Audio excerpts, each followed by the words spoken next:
이견이 있다는 말씀을 제가 좀 드리고 경제 이슈에 대해서 좀 말씀을 좀 드리겠습니다. 후보자가 처음 후보로 나와서 언론에서 발언하는 것 중에서 인상 깊었던 표현은 제2의 IMF였습니다. 그래서 제2의 IMF라고 하는 아까 잠깐도 설명하시긴 하셨는데 그 상황 인식 판단 근거는 뭐냐 한번 설명 좀 해주시죠. 제1 97년의 IMF는 어찌 보면은 저희 경제 전체는 비교적 활력이 상승이고 역동인 상황에서 금융위기라는 상황 속에서 생긴 일시적이고 집중적인 충격이었습니다.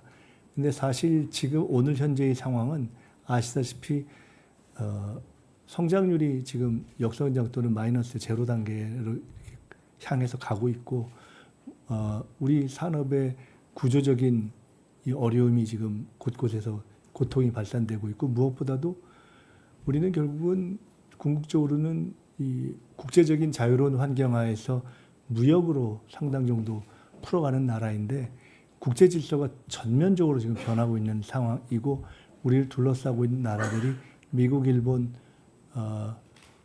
중국, 심지어 북한조차도 과거보다 훨씬 더 빡빡한 환경을 저희들이 조성하고 있어서 과연 이 시기에 우리가 활로를 찾을 수 있나? 이게 거의 존망의 문제가 아닌가? 그리고 우리에게 남아있는 골든타임이 6개월에서 1년을 과연 갈 것인가? 라는 것을 솔직히 입 밖으로 내기 어려운 상황이 아닌가? 근데 내야 한다. 그것을 중요하고 그 윤석열 정권이 답답하고 안타까웠던 이유는 그 시기에 헤매서 문제이기 때문에 지금 내란을 극복하고 국가를 국정을 맡게 된 이재명 정부는 솔직하게 마치 IMF 때 상황을 드러내고 근무우기를 하고 했던 때처럼 위기입니다. 열어보니 정말 엉망입니다. 그리고 너무 어렵습니다 하는 것을 국민들께 솔직히 말씀드리고 풀어가지 않으면 안 되는 상황이 아닌가라는 사실은 굉장한 위기감이 생겨서 저도 그 지점에서 말씀을 드린 겁니다. 예, 실제 지금 상황이 힘들다는 걸 국민과 함께 공개를 해야 된다. 그리고 그 속에서 경제 주체들이 큰 차원에서 협력을 해야 된다. 이제 그런 이제 상황 인식 공유가 필요한 것 같다 이런 생각이 들었습니다. 그래서 작년에 정기국회나 예산 특위하는 과정에서 계속 논쟁했던 주제입니다. 그래서 잠깐 저희가 인식하고 있는 상황을 좀 전달 한번 하고 싶습니다. 작년에 계속 지적했던 게 당시 대통령이나 총리나 경제부총리가 달나라 사람들 같다. 현장에서의 국민들의 민생의 처절함을 못 느낀다. 그래서 그런 비판이 있었습니다. 실제 추경호 부총리 이게 추경할 생각이 없다. 상저하고 이야기하다 실제 상저 끝나버렸습니다.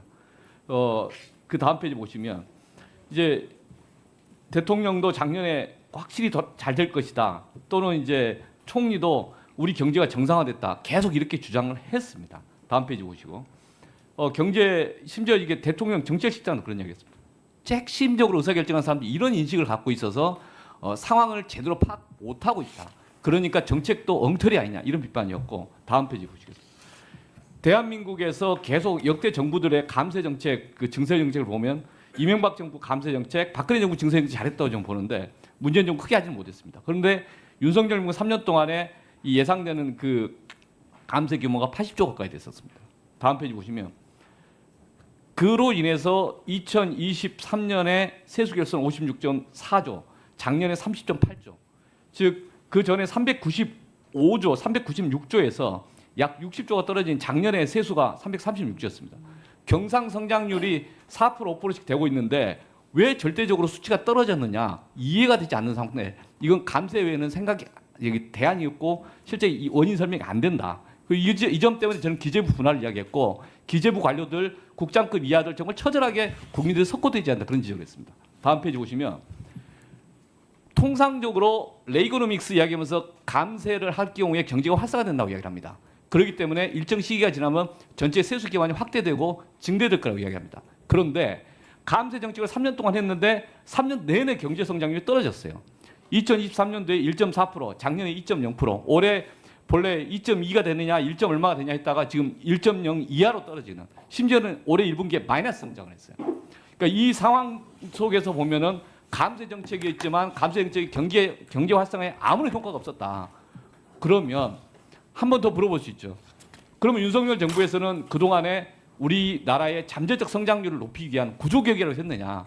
그 다음 페이지 한번 보시면 잠재 성장률이 계속 떨어지는 건 어쩔 수 없는 추이인데 실제 어떤 정부든 잠재 성장을 키우기 위한 노력을 해야 됩니다. 이 인식을 분명히 하고 국정과제로 해야 됩니다. 근데 하고 있었냐? 이게 이제 반면교사로서 이재명 정부는 제대로 할 거냐? 이걸 우리가 같이 국민들 앞에서 검토를 해야 되는 거죠. 그 다음 페이지 보시면 그 전 페이지, 그 앞 페이지에 예 여기 아니요 저 잠재 성장률 이때 이 당시에 제일 논쟁이 됐던 게 R&D 예산 깎는 거 아니었습니까? 구조 계획을 하고 또는 기술에 기반한 선도 산업을 만들어내고 성장을 해나가야 되는데 그 성장을 위한 뭔가 노력을 하지는 못하고 오히려 R&D 예산을 이상하게 깎아버려 가지고 과학기술자들로부터 좌절감을 느끼게 하고 그리고 많은 경제 활동을 하는 그 경제 주체들 입장에서 보면 희망이 없다 이런 이야기라고. 그래서 지난 3년 동안이 실제 선진국으로 해서 진입해서 좀 안착을 해야 될 그런 시기인데 놓쳤다. 정말 중요한 시기를 놓쳤다.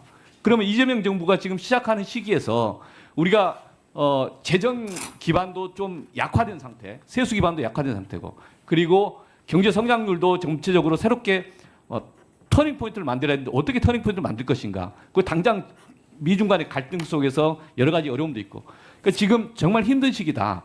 국민들에게 어려운 상황을 놓고 솔직하게 우리는 이러이러한 방향으로 하나씩 찾아가겠습니다. 그리고 그 방향을 끌고 가는 데 있어서 경제 주체마다 창의와 협력이 필요합니다. 라고 진솔하게 이야기해야 되는 거 아니냐. 그리고 그중에 기본 가닥들을 표현해야 되는데 잠재 성장률을 좀 뭔가 회복시키기 위해서 어떤 고민이 있습니까?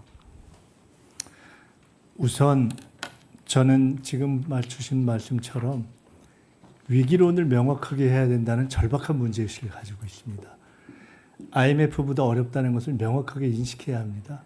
IMF 때보다도 경제의 바닥이 어렵고 구조가 어렵고 우리가 상대해야 되는 미국, 일본, 중국, 러시아, 북한이 훨씬 까다로운 상태에 처해 있어서 사실은 저는 이재명 대통령께서 마주하는 국민과 함께 마주하는 현재의 상황은 김대중 대통령이 IMF 때 맞이했던 상황보다 10배 이상 어렵다고 솔직히 보고 있습니다.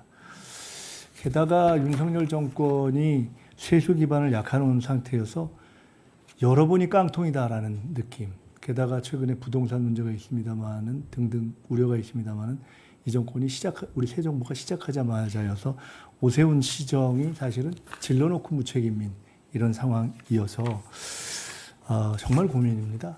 말씀처럼 첫 번째 방법은 저는 솔직하게 국민의 집단지성과 위기감을 함께 나누는 것이 시작이라고 봅니다. 시작하는 것이 좋다고 보고요. 여러 가지 방책을 중, 장, 단기 다 취해야 되고요. 재정과 관련해서만 말씀드리면 아까 우리 존경하는 김희정 의원님이 그 예산도 규모도 물어보시고 부채 규모도 물어보시는데 부채 규모도 아까 말씀하신 그게 맞습니다. 48, 49. 근데 다만 제가 아까 다른 자료를 보다가 혹시 정부 부채율을 말씀하시는 건가 해서 제가 20%대 24% 말씀드렸었는데 그것과 상관없이 사실은 굉장히 큰 어려움이 있죠. 다만 선진국은 거의 70%대이기 때문에 어려운 걸 알면서도 그래도 긴축 확장을 넘은 회복 재정, 성장 재정을 할 수 있는 마지막 골든 타임이다라는 생각을 갖고 있다 하는 말씀을 드리겠습니다. 오늘은 시간이 짧기 때문에 제가 추가적으로 다른 걸 좀 합니다.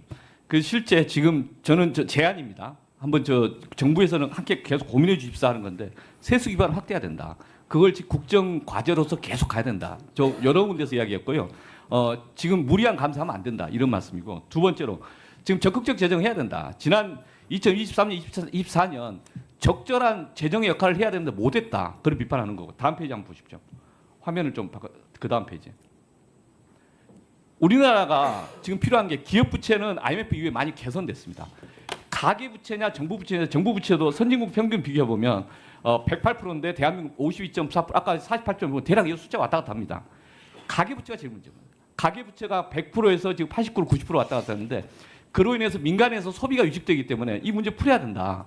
이 지점에 대해서 뭔가 좀 일관된 고민을 해야 되는데 실은 금융 관료들 그다음에 은행권들 전부 다 그 이자놀이 과정에서의 서민들의 그 뼈아픈 삶을 잘 못 느낀다. 작년 1년 내내 비판했습니다. 은행들은 50조, 60조씩 이득을 얻고 있는데 그게 변동금리나 고정금리였으면 안 그랬을 거예요.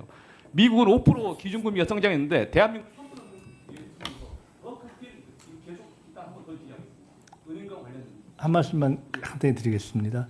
세수 기반 확대를 하고 더 이상 실용적 효과도 검증되지 않는 것으로 드러난 감세 정책을 더 확대해서는 안 된다는 지적에 동의하고요.